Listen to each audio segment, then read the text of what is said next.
Welcome friend, online edu study পয়েন্টে সবাইকে স্বাগত জানাচ্ছি। আজ আলোচনা করব যে পশ্চিমবঙ্গে এসআইআর শুরু হয়েছে, সেই এসআইআর ফর্ম কিভাবে পূরণ করলে নির্ভুল হবে, খুব সহজভাবে স্টেপ বাই স্টেপ বলবো। তো দেখে নাও। প্রথমেই যেগুলো দেওয়া আছে কি কি করতে হবে, আমি এই ফর্মটার একটু ভাঁজ করে রেখেছি যাতে পার্সোনাল প্রোফাইলটা না দেখায়। তো ওপরের ভাঁজ পাতায় এখানে নির্বাচকের নাম এবং আইডি নাম্বার, অ্যাড্রেস দেওয়া আছে, ঠিক আছে। এখানে একটা ছবি দেওয়া আছে এবং এই পাশের ঘরে একটা ফাঁকা জায়গা আছে, এখানে আপনাকে কালার রিসেন্ট ছবি, কালার ফটো এখানে সারতে হবে ছবিটার পাশে আর কি। এখানে কিউআর কোড আছে, এখানে অংশ নাম্বার, কোথায় সেন্টার হয়েছিল, আপনি কোথায় ভোট দিয়েছিলেন, এই সমস্ত ডিটেলস আপনার সম্বন্ধে দেওয়া আছে। অর্থাৎ যার ফর্মটা আমরা পূরণ করছি ওনার ডিটেলস ওপরের এই খাপগুলোতে দেওয়াই আছে। সেইটা দেখে দেখে এখানে যেটা আছে জন্ম তারিখ, সেই জন্ম তারিখটা আপনি এখানে লিখবেন, এই ডান পাশে লিখবেন জন্ম তারিখ। তাহলে আপনার যে এপিকটা বর্তমানে আছে ভোটার কার্ডটা, সেটা দেখে দেখে আপনি লিখতে পারেন। যদি সেখানে আপনার ঠিকঠাক না থাকে তাহলে আপনি আধার কার্ড দেখেও ডেট অফ বার্থটা লিখতে পারেন। তাহলে এখানে জন্ম তারিখটা লিখবেন, তারপরে আধার নাম্বার ঐচ্ছিক থাকলে দেবেন, না থাকলে দরকার নেই আর কি। মোবাইল নাম্বার, সব লেখাগুলো কিন্তু ডান পাশে হবে, ঠিক আছে বন্ধুরা, মনে রাখবেন। যখনই লিখবেন এই ডান পাশের ঘরটা, উপরের ঘরটা প্রথমে লিখবেন। কার বিবরণ? এখানে যার ফর্মের ওপরে ডিটেলস দেওয়াই আছে সেইটা দেখে দেখে ডান পাশে ফিল আপ হবে আর কি। পিতা বা অভিভাবকের নাম, পিতার বা অভিভাবকের এপিক নাম্বার যদি থাকে, মানে ভোটার নাম্বার, এটা থাকবেই আর কি। মায়ের নাম, মায়ের এপিক নাম্বার। স্বামী বা স্ত্রী যদি থাকে, স্ত্রীর নাম এখানে লিখবেন। স্বামীর ক্ষেত্রে স্ত্রীর নাম, স্ত্রীর ক্ষেত্রে স্বামীর নাম, আর স্বামী বা স্ত্রীর এপিক নাম্বারটা এখানে থাকছে। তাহলে ক্লিয়ার বুঝতে পারলেন কি না দেখে নাও আরেকবার। তাহলে জন্ম তারিখ আপনার কাছে যে ভোটার আইডিটা এখন বর্তমানে আছে সেখানে দেওয়াই আছে, সেইটা দেখে দেখে এখানে জন্ম তারিখ লিখবেন, ডান পাশে লিখবেন। আধার নম্বর ঐচ্ছিক যদি থাকে তো আপনি দেবেন। মোবাইল নাম্বার দেবেন, বর্তমানে যে মোবাইলটা আপনার আছে, বিভিন্ন সময় ডাউনলোড করার সময় ওটিপি ঢোকে, আপনার সুবিধা হবে। পিতা বা অভিভাবকের নাম এখানে লিখবেন। পিতার বা অভিভাবকের এপিক নাম্বার, যদি আপনি পিতার নাম দেন তাহলে পিতার এপিকটা এখানে বসবে, যদি আপনি অভিভাবক হিসাবে অন্য কাউকে দেখান তাহলে তার এপিক নাম্বার বসাবেন। মায়ের নাম লিখবেন, মায়ের এপিক নাম্বার যদি থাকে। স্বামী বা স্ত্রীর নাম যদি থাকে তাহলে স্ত্রীর ক্ষেত্রে স্বামী আর স্বামীর ক্ষেত্রে স্ত্রীর নাম হবে, যারা বিবাহিত তাদের ক্ষেত্রে, আর যারা বিবাহিত নয় এই জায়গাটা ফাঁকা থাকবে। তারপরে ঘরটা স্বামী স্ত্রী যে এপিক নাম্বার এখানে যে দেওয়া আছে এই ডান পাশে লিখবেন এখানে। তো সেখানেও যদি স্বামী স্ত্রীর নাম এখানে থাকে তাহলে এখানে এপিক নাম্বার লিখবেন। তাহলে এই উপরের যে ডান পাশটায় আমি লিখছি কার সম্বন্ধে লিখছি, যার সম্বন্ধে ফর্মটাই দেওয়া আছে অলরেডি। সকলে তো বিএলওরা বাড়িতে দুটো করে ফর্ম দিয়ে গেছে, তাহলে যে ফর্মটা আমি লিখছি তার উপরে দেখো এই পাশে দেখুন একটা ছবি দেওয়া আছে, এই পাশে কিউআর কোড আছে, এখানে আপনি কোথায় ভোট দিয়েছিলেন, কত অংশ নাম্বার, এখানে serial number, voter ID number এখানে দেওয়া আছে, সেইটা দেখে দেখে এখানে ফিল আপ করবেন। বাড়তি শুধু লাগছে যে অভিভাবকের এপিক নাম্বারটা আর স্বামী স্ত্রীর এপিক নাম্বারটা এখানে বাড়তি লিখছে। তাহলে ওপরে যা আছে তাই দেখে দেখে ডান পাশে লিখছেন, বা আপনার ভোটার কার্ড যেটা আছে সেটা দেখে দেখেই পুরো ডান পাশের লেখাটা হচ্ছে। এরপরে চলে আসি, এখানে দেখো কী লেখা আছে, সর্বশেষ এসআইআর এ নির্বাচক তালিকায় থাকা নির্বাচকের নাম। ধরুন এই যে ফর্মটা, যার সম্বন্ধে এই ফর্মটা আমি ফিল আপ করছি, যার ফর্ম, ওনার যদি 2002-এর আগে ভোটার লিস্টে নাম ছিল তাহলে সেইটা এখানে ফিল আপ করতে হবে। এটা কোথায় পাবেন সেই ভোটার লিস্টের সম্পর্কে কোথায় পাবেন? আপনার যে বিএলও যিনি আপনার ফর্মটা দিয়ে গেছেন ওনার কাছে 2002-এর লিস্ট আছে, সেই লিস্ট থেকে আপনি তার কাছে চেয়ে নেবেন এপিক নাম্বারটা তো যদি চেঞ্জ হয় হতে পারে, না হলে সেম থাকতে পারে। তাহলে ওনার কাছে কি চেয়ে নেবেন? এপিক নাম্বারটা আর এই যে অংশ নাম্বার বিধানসভা ক্ষেত্রটা এখন দেখবে অনেক ক্ষেত্রে চেঞ্জ হয়েছে, তাহলে বিধানসভা নম্বর, অংশ আর ক্রমিক সংখ্যা এটা 2002-এর। যদি বারবার করে বলছি দেখুন, যার সম্বন্ধে আমি লিখছি অর্থাৎ যার এই ফর্মটা, ওনার যদি নাম যদি 2002-এর লিস্টে থাকে তাহলে তার নাম এখানে বসবে, বাঁ পাশে ফিল আপ হবে। আর যদি তার নাম না থাকে তাহলে তার সম্বন্ধে এই ডান পাশে লিখবে। তাহলে এখানে তো ক্যান্ডিডেটের নিজের সম্পর্কে এটা বিবরণ বসলো, ফর্মটা দেখে দেখে এখানে বসালাম। এবার যদি 2002-এ নাম থাকে তাহলে বাঁ পাশে, 2002-এ যদি না থাকে তাহলে ওনার কোনো রিলেটিভকে দিয়ে ডান পাশে বসবে। ঠিক আছে, এখানে দেওয়া আছে দেখুন, আত্মীয়ের বিবরণ যার নাম পূর্ববর্তী কলামে সর্বশেষ এসআইআরে দেওয়া আছে। অর্থাৎ যদি নিজের নাম না থাকে, আত্মীয়র নাম দিয়ে আমি যদি ফর্মটা বসাই তাহলে ডান পাশে ফিল আপ করবো। আর যদি আমার নাম আগে থেকেই থাকে তাহলে আমি বাঁ পাশে লিখব।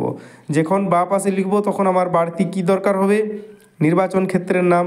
অনেক ক্ষেত্রে বিধানসভাটা চেঞ্জ হয়েছে, সেই নাম্বারটা আগের পুরনো নাম্বারটা বিএলওর কাছে চেয়ে নেবেন। অংশ নাম্বার এবং ক্রমিক সংখ্যা এই তিনটো আলাদা লাগবে আর কি, এগুলো বিএলওর কাছ থেকে খাতায় নোট করে রাখবেন, তারপর ফিল আপ করবেন যদি আপনার নাম থাকে। আর যদি আপনার নাম থাকে তাহলে আপনি যে আত্মীয় সম্বন্ধে লিখবেন ওনার বিধানসভা ক্ষেত্রের নাম, অংশ নম্বর আর ক্রমিক সংখ্যা আর এপিক নাম্বার, সেটা আপনাকে বিএলওর কাছে নিতে হবে। আরেকটা কথা বলি, যেসব বিবাহিত মহিলারা আছেন, মানে অন্য রাজ্য থেকে আছেন আর কি, ওনাদের ক্ষেত্রে কি করবেন, বা এই রাজ্যেরও বিবাহিত মহিলাদের ক্ষেত্রে ওনাদের বাবা কিংবা মা, তাদের কারো না কারো 2002 সালের লিস্টে নাম থাকবেই আর কি, তো তাদের সম্বন্ধে এগুলো ফিল আপ হবে আর কি। তাহলে আপনারা কি করবেন, বিবাহিত মহিলাদের ক্ষেত্রে আপনারা বাপের বাড়িতে চেয়ে পাঠাবেন, ওনারা বিএলওর সঙ্গে কন্ট্যাক্ট করলেই পেয়ে যাবে, অথবা অনলাইন থেকেও ডাউনলোড করা যাবে। এই যে আগের যে 2002 অন্য রাজ্যে বিভিন্ন জায়গায় যেমন ঝাড়খণ্ডে হয়েছিল 2003 সালে এসআইআর হয়েছিল, তাহলে 2003-এর এসআইআর অনুযায়ী বিধানসভা ক্ষেত্রে কত নম্বরে তার বাবা বা মায়ের নাম ছিল, সেখানে কত অংশ নম্বর ছিল, সেখানে ক্রমিক সংখ্যা কী ছিল, তার এপিক নাম্বার কী ছিল, এটা ডিটেলসটা নিয়ে তারপরে ফিল আপ করবেন। তাহলে আবার বলছি যে যার সম্বন্ধে ফর্মটা আমি ফিল আপ করছি, যদি ওনার নাম 2002-এর লিস্টে থাকে তাহলে বাঁ পাশে হবে, এই ঘরগুলো বসবে। আর যদি না থাকে তাহলে ডান পাশে বসবে ওনার আত্মীয়। যখনই ফর্মটা আমি ফিল আপ করছি আগে থেকে আমি বিএলওর কাছ থেকে নিয়ে রাখছি কি, নির্বাচন ক্ষেত্রের নাম, অংশ নম্বর, ঐচ্ছিক বিষয়, এটা পুরনো 2002, অন্য রাজ্যের ক্ষেত্রে 2003 বা মানে আগের বারে যত সালে হয়েছিল, বিভিন্ন স্টেটে তো বিভিন্ন সময় হয় আর কি। আরেকটা কথা বলি যে এই ফর্মটা আপনারা সঠিকভাবে ফিল আপ করুন। এখানে যারা কারোই নাম বাদ যাওয়ার কথা নয়, ঠিক আছে। অনেকেই হয়তো বিভিন্ন ভিডিওতে বিভ্রান্ত হয়েছে যে নাম কাটা যেতে পারে, সেক্ষেত্রে সে যে ধর্ম থেকেই বিলং করুক, সে যদি স্থায়ী বাসিন্দা হয় তার কিন্তু নাম কাটার কোনো চান্স নেই আর কি, ঠিক আছে। কাজেই বেশি ভয় বা ভীতি করবেন না, ফর্মটা সঠিকভাবে ফিল আপ করে আপনারা জমা করুন। কার কাছে জমা করবেন, বিএলওর কাছে। এরপর বলে দিই যে এই ঘরটা কীভাবে ফিল আপ করবেন আর কি। তাহলে প্রথমে নির্বাচকের নাম মানে 2002-এ যদি আপনার নাম থাকে তাহলে এখানে আপনার নাম, এপিক নাম্বার, আত্মীয়ের নাম। এখানে আত্মীয়ের যে নামটা এটা নিয়ে বিভ্রান্তি তৈরি হচ্ছে, এখানে পিতা বা স্বামীর নাম হবে, ঠিক আছে, পিতার নাম দেবেন। সম্পর্ক, আত্মীয়ের সাথে আপনার যে সম্পর্ক হয়, জেলা, রাজ্যের নাম, বিধানসভার নম্বর। এই যে বিধানসভার নাম এটা কিন্তু পুরনো 2002 সালে যেটা ছিল সেইটা, বিধানসভার ক্ষেত্রের নম্বরটা 2002 সালেরটা, অংশ নম্বর 2002-এর, ক্রমিক সংখ্যা 2002-এর, বারবার করে বলছি কিন্তু এটা 2002-এর পুরনোটা, শুধু যেটা নামটা সেম থাকবে, ঠিক আছে।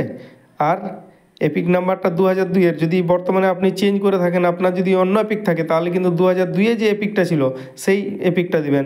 সেই এপিকে আপনার আত্মীয়ের নাম কী দেওয়া ছিল সেটা দেখে করবেন, তার সাথে সম্পর্ক কি আপনার সেটা লিখবেন, ঠিক আছে। যদি আপনি আপনার বিধানসভা চেঞ্জ করে থাকেন তাহলে আগের বিধানসভার বিবরণ দিবেন, আগের এপিকের, ঠিক আছে। আর যদি চেঞ্জ করে না থাকেন তাহলে বিশেষ কিছু চেঞ্জ হবে না, শুধু এই অংশ নম্বর আর ক্রমিক সংখ্যা এগুলো চেঞ্জ হবে। এরপরে ধরুন আপনার নাম নেই, আপনি আপনার পিতা বা মাতা বা অন্য কারো দিয়ে আপনি এই ফর্মটা ফিল আপ করছেন, সেক্ষেত্রে এখানে কী লিখবেন? আত্মীয়ের নাম, এপিক নাম্বার, বারবার বলছি 2002 সালে যে লিস্টে ছিল সেই নাম্বার হবে, বা 3 সালের। আত্মীয়ের নাম মানে আত্মীয়ের নাম বলতে এখানে আত্মীয়ের বিবরণ দেবেন, এখানে নিজের নাম হবে না, এখানে কিন্তু নিজের নাম হবে না, এখানে নাম বলতে কার নাম? আত্মীয়ের নাম। আপনার কাকে দিয়ে আপনি দেখাতে চাইছেন যে আপনার পূর্বপুরুষরা ভারতের নাগরিক বা ভোটার আইডিতে 2002 বা 2003-এর এসআইয়ের নাম ছিল, তাহলে যে আত্মীয়ের সম্বন্ধে ফিল আপ করবেন ওনার নামটা এখানে হবে, এখানে কিন্তু তোমার নাম হবে না, এখানে আত্মীয়ের নাম হবে, আত্মীয়ের এপিক নাম্বার। এবার আরেকবার এখানে দেওয়া আছে দেখো আত্মীয়ের নাম, অর্থাৎ আত্মীয়ের যার সম্বন্ধে আপনি ফর্মটা লিখছেন ওনার পিতা বা মাতার নাম এখানে হবে। এখানে ফর্মটাতে বাংলাটাতে একটু ডিস্টার্ব করা আছে, যদি এখানে দেওয়া দিত যে নির্বাচকের সঙ্গে নির্বাচকের আত্মীয়ের নাম তাহলে ভালো হতো, কিন্তু এখানে ফর্ম একটু ডিস্টার্ব দেওয়া আছে, বা পিতা বা স্বামীর নাম যদি দেওয়া থাকতো তাহলে আর একটু ভালো হতো।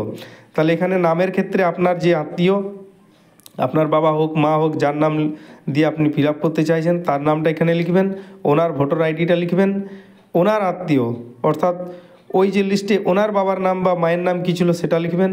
সম্পর্ক, এখানে সম্পর্ক কার সাথে? আত্মীয়ের সাথে আপনার সম্পর্ক কী হবে, ঠিক আছে, সেই সম্পর্কটা আপনি এখানে লিখবেন আর কি। এবারে জেলা, এখানে একটা বিভ্রান্ত তৈরি হচ্ছে, এখানে সম্পর্কটার ক্ষেত্রে কেউ বাবা লিখছে তো কেউ দাদু লিখছে, এটা বিএলওর কাছ থেকে যদি আপনাদের বেশি কনফিউজ থাকে তা লিখে নেবেন। এখানে যেটা হওয়ার কথা সেটা মানে আপনার সাথে সেই আত্মীয়ের কী সম্পর্ক, মানে যার নাম দিয়ে আপনি ফিল আপ করছেন তিনি আপনার কে হন, আপনি বাবার নামে ভরছেন না মায়ের নামে ভরছেন, এটা সেখানে হওয়ার কথা। কিন্তু যদি আপনাদের এখানে বিভ্রান্তি তৈরি হয় আপনারা বিএলওর কাছে কন্ট্যাক্ট করবেন, অনেক বিএলও বিভিন্ন রকম বলছেন আর কি, সঠিকটা লেখার চেষ্টা করবেন। জেলার নাম মানে ওনার যে লিস্টে আগের লিস্টে নাম ছিল কোন জেলায় ছিল, কোন রাজ্যে ছিল, কোন বিধানসভা ক্ষেত্রে ছিল, বিধানসভা ক্ষেত্রের নম্বর কত ছিল, অংশ নম্বর কত ছিল, ক্রমিক সংখ্যা, অর্থাৎ এটাও 2002-এর হিসাবে, ঠিক আছে। তাহলে বুঝতে পেরেছেন। এরপর এগুলোতে কিছু করার নেই, এখানে বিএলও স্বাক্ষর আছে, এখানে নির্বাচক বা পরিবারের যে কোনো সাবালক সদস্যের স্বাক্ষর আপনি যদি স্বাক্ষর করতে পারেন আপনি করতে পারেন, বা আপনার হয়ে আপনার পরিবারে কেউ এটা স্বাক্ষর করতে পারে আর কি, ঠিক আছে। তাহলে ক্লিয়ার হলো কিনা আরেকবার দেখে নাও।